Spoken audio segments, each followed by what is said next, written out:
एक जंगल में एक गिलहरी और एक कौवा रहते थे। दोनों में बहुत अच्छी दोस्ती थी। दोनों बहुत अच्छे मित्र थे। गिलहरी बहुत ही मेहनती थी, लेकिन कौवा थोड़ा आलसी था। दोनों अपनी अपनी खेती करते थे। एक बार बरसात का समय आया तो जो फसल खेत में कटी हुई पड़ी थी, गिलहरी ने कौवे से कहा कि अपनी फसल को ला करके अपने घर में रख लो, नहीं तो कभी भी बारिश हो जाएगी। तब कौवा गिलहरी से बोला कि तुम अपनी फसल को रख लो, मैं बाद में रख लूँगा। गिलहरी अपनी सारी फसल को अपने घर में बरसात होने से पहले ही रख लेती है, लेकिन कौवा अपनी फसल को नहीं रखता। वो सोचता है कि वो एक दो दिन में अपनी फसल को ला करके अपने घर में रख लेगा, लेकिन अगले ही दिन बारिश होने लगती है और कौवे का सारा अनाज बह जाता है। इस पर कौवे को बहुत पछतावा होता है। वो बहुत दुखी होता है। वो गिलहरी से कहता है कि अगर मैंने तुम्हारी बात मान ली होती और तुम्हारे साथ ही अपनी फसल को अगर अपने घर में रख लिया होता, तो आज मेरी फसल यूँ बर्बाद ना होती। मेरी सारी फसल बर्बाद हो गई है। मेरे पास खाने को कुछ भी नहीं बचा। तब गिलहरी कहती है, कौवे निराश मत हो, तुम्हें अपनी गलती का पछतावा है, ये अच्छी बात है। हमेशा ये सोचो कि जो होता है अच्छे के लिए ही होता है। इसमें भी भगवान ने तुम्हारा कुछ भला ही सोचा होगा। हमेशा जीवन में उत्साह और सकारात्मक सोच को अपनाकर ही जियो। कभी भी नकारात्मक सोच अपने जीवन में मत लाओ। और जीवन की विपरीत परिस्थितियों में भी ये सोच के जियो कि ये समय भी अच्छे समय की तरह ही कट जाएगा। आगे अच्छा समय हमारे पास भी आएगा, इसलिए परेशान ना हो। कौवे, मैं तुम्हें इस बात को समझाने के लिए आज एक नहीं 3 कहानियाँ सुनाती हूँ। इस बात को ध्यान से सुनना। पहली कहानी हमें ये बताती है कि जो होता है अच्छे के लिए होता है। इसे ध्यान से सुनना। हालात कैसे भी हो, हर हाल में सकारात्मक रहने पर ही दुख दूर हो सकते हैं। जो होता है अच्छे के लिए होता है, ये मानने वाले लोग हमेशा संतुष्ट और सुखी रहते हैं। इस संबंध में एक लोक कथा प्रचलित है। कथा के अनुसार पुराने समय में एक राजा का फलों का बहुत बड़ा बाग था। बाग में अलग अलग तरह के फल लगे थे। बाग का माली रोज राजा के लिए ताजे फल टोकरी में लेकर जाता था। एक दिन बाग में नारियल, अमरूद और अंगूर पक गए। सेवक सोचने लगा कि आज कौन सा फल राजा के लिए लेकर जाएं। बहुत सोचने के बाद उसने अंगूर तोड़े और टोकरी में भर लिए। टोकरी लेकर वो राजा के पास पहुंचा। सेवक ने अंगूर की टोकरी ले जाकर राजा के सामने रख दी। राजा उस राज्य की समस्याओं की वजह से बहुत चिंतित थे। सेवक भी वहीं बैठ गया। राजा सोचते सोचते टोकरी में से एक एक अंगूर उठाते और कुछ खाते, कुछ सेवक के ऊपर फेंक देते। हर बार राजा का फेंका हुआ अंगूर सेवक को लग रहा था, लेकिन सेवक हर बार यही कहता कि भगवान तू बड़ा दयालु है, जो होता है अच्छे के लिए होता है। कुछ देर बाद राजा का ध्यान सेवक पर गया। वो बोल रहा था, भगवान तू बड़ा दयालु है, जो होता है अच्छे के लिए होता है। ये सुनते ही राजा ने उस सेवक से पूछा कि मैं तुम्हारे ऊपर अंगूर फेंक रहा हूँ और तुम्हें गुस्सा नहीं आ रहा, और तुम भगवान को दयालु क्यों कह रहे हो? सेवक बोला, राजन, आज हमारे बाग में नारियल, अमरूद और अंगूर 3 फल पके थे। मैं सोच रहा था कि आपके लिए आज क्या लेकर जाऊं। तभी मुझे लगा कि आज अंगूर लेकर जाना चाहिए। अगर मैं नारियल या अमरूद लेकर आता तो अभी मेरा हाल बुरा हो गया होता, इसलिए मैं भगवान को दयालु कह रहा हूँ। फल लेकर आते समय भगवान ने मेरी बुद्धि ऐसी कर दी कि मैं आपके लिए अंगूर लेकर आया। इसलिए कहते हैं कि जो होता है अच्छे के लिए होता है। निस्वार्थ भाव से भक्ति करने वाले लोगों का मन शांत रहता है और सोचने समझने की शक्ति बढ़ती है। गिलहरी ने कौवे से कहा कि तुमको समझ आया कि जो होता है अच्छे के लिए होता है? तो कौवा बोला, हाँ गिलहरी, मैं समझ गया कि जो होता है अच्छे के लिए ही होता है। अब तुम मुझे दूसरी कहानी सुनाओ। तो गिलहरी बोली, मैं अब तुमको दूसरी कहानी सुनाती हूँ। इसे ध्यान से सुनना। उत्साह और सकारात्मक सोच से बड़ी बड़ी परेशानियों को दूर किया जा सकता है। उत्साह के बिना निराशा बढ़ने लगती है और किसी काम में मन नहीं लग पाता। इस कारण समस्याएं और अधिक बढ़ने लगती हैं। उत्साह के संबंध में एक लोक कथा प्रचलित है। इस कथा में उत्साह का महत्व बताया गया है। कथा के अनुसार पुराने समय में एक राजा को अपने एक हाथी से विशेष स्नेह था।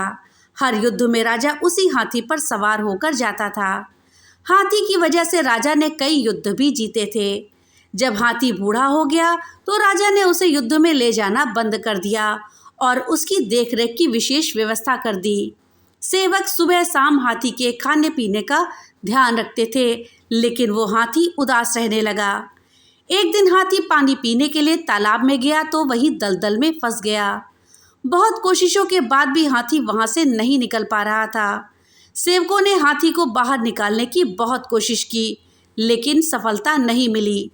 तब ये बात राजा को मालूम हुई। वो अपने मंत्री के साथ तालाब के किनारे पहुंचे। राजा का मंत्री बहुत विद्वान था। उसने राजा से तालाब के पास युद्ध के ढोल बजवाने की अनुमति दी। इसके बाद कुछ ही देर में तालाब के पास युद्ध के ढोल बजने लगे। युद्ध जैसा वातावरण निर्मित हो गया। कुछ ही देर में हाथी एकदम उठ गया और तुरंत ही तालाब से बाहर आकर राजा के पास खड़ा हो गया। राजा को बहुत आश्चर्य हुआ कि कुछ देर पहले तक ये तालाब में फंसा हुआ था और बाहर निकलने की कोशिश भी नहीं कर रहा था, लेकिन ढोल बजने की आवाज़ सुनकर ये बाहर आ गया। उन्होंने मंत्री से इसकी वजह पूछी। मंत्री ने राजा से कहा कि राजन, ये हाथी आपके साथ युद्ध में जाता था, इसी वजह से उसके जीवन में उत्साह था, लेकिन आपने इसे युद्ध में ले जाना बंद कर दिया तो इसका उत्साह खत्म हो गया। ये निराश रहने लगा। लेकिन अभी जब हमने यहाँ युद्ध जैसा वातावरण बनाया तो इसे लगा कि अब फिर से ये युद्ध में जाएगा। इसका उत्साह लौट आया और ये तालाब से बाहर निकलने में सफल हो गया। इस कथा से हमें ये सीख मिलती है कि उत्साह बहुत ज़रूरी है जीवन में। उत्साह से ही हम बड़ी बड़ी परेशानियों को दूर कर सकते हैं। उत्साह से ही निराशा दूर हो सकती है। उत्साह से ही हमें काम करने की ऊर्जा मिलती है। इसलिए जीवन में हमेशा उत्साह बनाए रखना चाहिए। ये थी दूसरी कहानी। अब मैं तुमको तीसरी और अंतिम कहानी सुनाती हूँ। अंतिम कहानी में मैं तुमको बताऊंगी कि हमें विपरीत परिस्थितियों में यही सोचना चाहिए कि ये समय भी अच्छे समय की तरह ही कट जाएगा। जब हम ये सोचते हैं तो कठिन से कठिन समय भी यूं ही पल भर में कट जाता है, जैसा कि उस राजा का कटा था। तो कौवे ने कहा, कौन राजा? तब गिलहरी कहती है, धैर्य रखो, सब समझाती हूँ। जब हालात बिगड़ने लगते हैं तो निराशा बढ़ने लगती है, लेकिन बुरी परिस्थितियों में घबराना नहीं चाहिए और सोच को सकारात्मक रखना चाहिए। सकारात्मकता से बड़ी परेशानियां खत्म हो सकती हैं। इस संबंध में एक लोक कथा प्रचलित है। कथा के अनुसार पुराने समय में एक राजा साधु संतों का बहुत मान सम्मान करता था। एक दिन राजा के दरबार में विद्वान संत पहुँचे। राजा ने संत की खूब सेवा करी। राजा की सेवा से प्रसन्न होकर संत ने एक ताबीज़ दिया और कहा कि जब आपको ऐसा लगे कि जीवन में परेशानियां खत्म नहीं हो रही हैं और अब सब कुछ बर्बाद हो गया है, तब इस ताबीज में रखे एक कागज पर मंत्र लिखा है, उसे निकालकर पढ़ लीजिएगा। लेकिन ध्यान रहे, उससे पहले ये ताबीज मत खोलना। राजा ने संत का आशीर्वाद लिया और ताबीज गले में पहन लिया। संत वहां से चले गए। कुछ दिनों के बाद राजा के राज्य पर शत्रुओं ने आक्रमण कर दिया।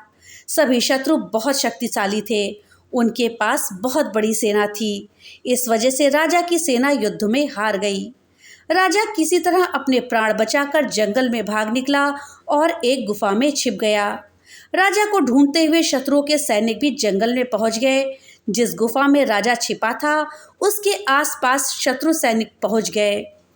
राजा को सैनिकों के कदमों की आवाज़ सुनाई दे रही थी।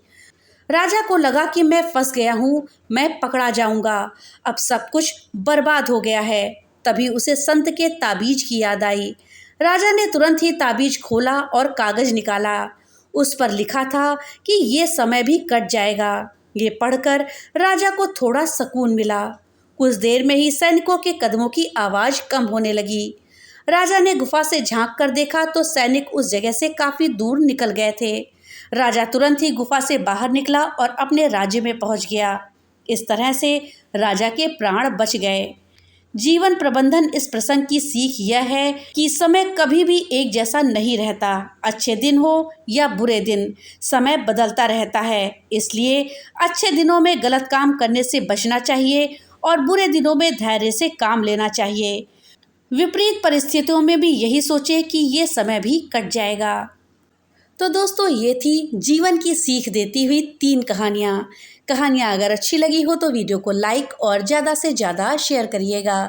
और हाँ, अगर चैनल पे नए आए हैं तो चैनल को सब्सक्राइब करना मत भूलिएगा। और अपने विचार हमें कमेंट बॉक्स में लिख करके ज़रूर बताइएगा। तो मिलते हैं अगली नई कहानी के साथ, तब तक के लिए बाय बाय।